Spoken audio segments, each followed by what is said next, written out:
Comprising more than 7,000 islands, the Philippine archipelago enjoys generous endowment of Mother Nature's beauty and bounty. The country nestles in Southeast Asia, an incident in geography which placed the country adjacent to the world's major bodies of water like the Pacific Ocean, making its own waters teem with rich marine life. Its blue and idyllic seas offer bountiful catch. It is not surprising why the fisheries industry is one of the primary components of its economy. In the third quarter of 2017, the fisheries subsector shared 17.40% of the total agriculture production. It grossed 56.7 billion pesos at current prices.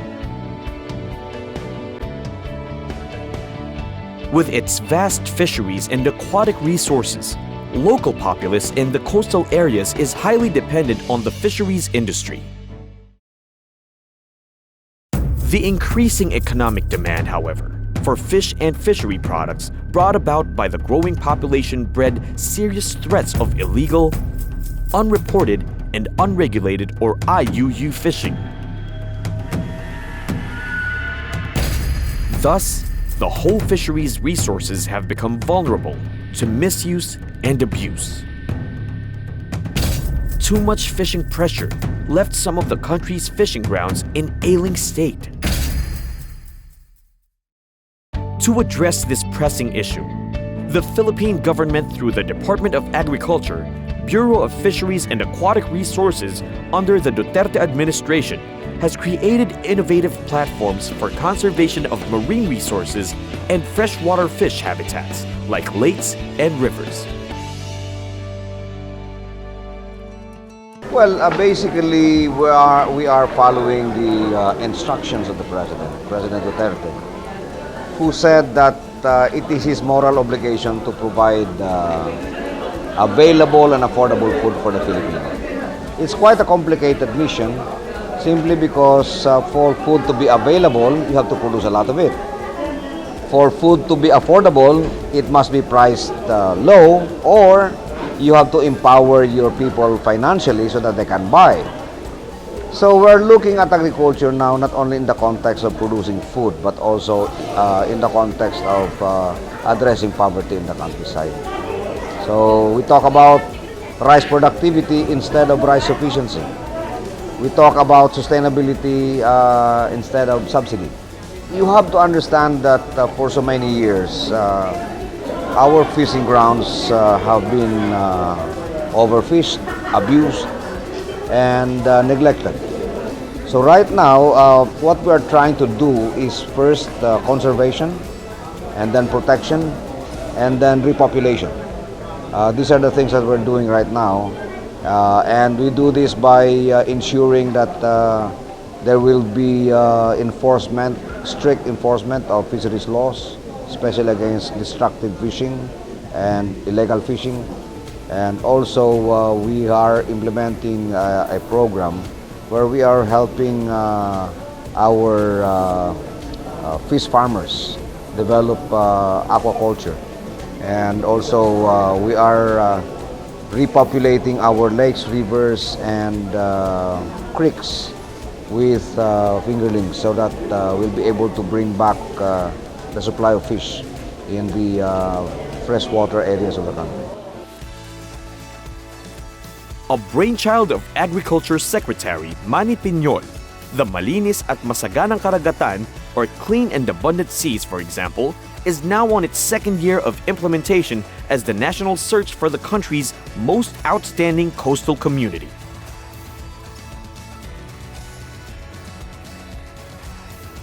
The Malinis at Masaganang Karagatan, or MMK, is a positive approach of motivating the local government units and the coastal communities to be directly involved in the sustainable management and development of their natural resources. Well, MMK basically, or Malinis at Masaganang Karagatan, basically is an awareness program. It makes people aware of the fact that if they do not protect their fishing grounds, they would lose a lot. So we encourage communities, coastal communities, to first make sure that their fishing grounds are clean. There are no floating garbage. Number 2, that there is no illegal fishing in the area. Number 3, that they have a closed fishing season of 3 months. Number 4, that they have a mangrove protected area. And number 5, that they have a marine sanctuary. So any community that excels in these 5 criteria will be chosen in its region as winners, regional winners. Then they go to the national competition. Winning communities receive multi-million pesos worth of livelihood projects for their fisherfolk. Another notable initiative of the government on resource conservation is the project called BASIL, or short for Baliksigla sa Ilog at Lawa. Essentially, the project is a national inland fisheries enhancement program which aims to bring back native, non-invasive, and commercially viable fishes to lakes, rivers, and other inland waters. The goal is to rehabilitate these bodies of water and help alleviate poverty in fishing communities by providing them with clean, abundant, and sustainable sources of food and livelihood within their reach.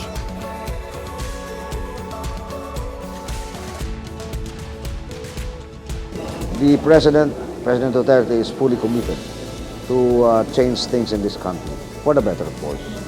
And I, as his Agriculture Secretary, is fully committed to support him in this endeavor. Because by doing such, I pay tribute to the farmers and fisher folks of this country.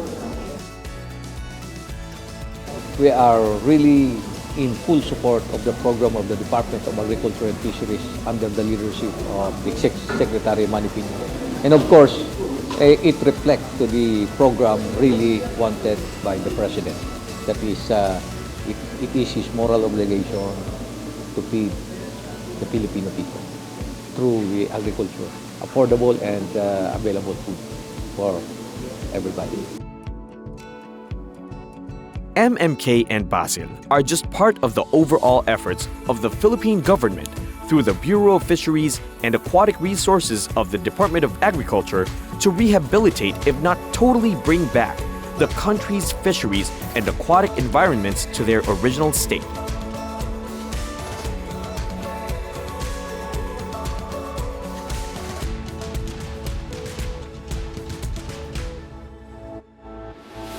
These programs also aim to communicate the message that if we put our acts together, the rich fisheries resources that nature gifted the Philippines and other parts of the world can flourish and feed generations of the present and beyond.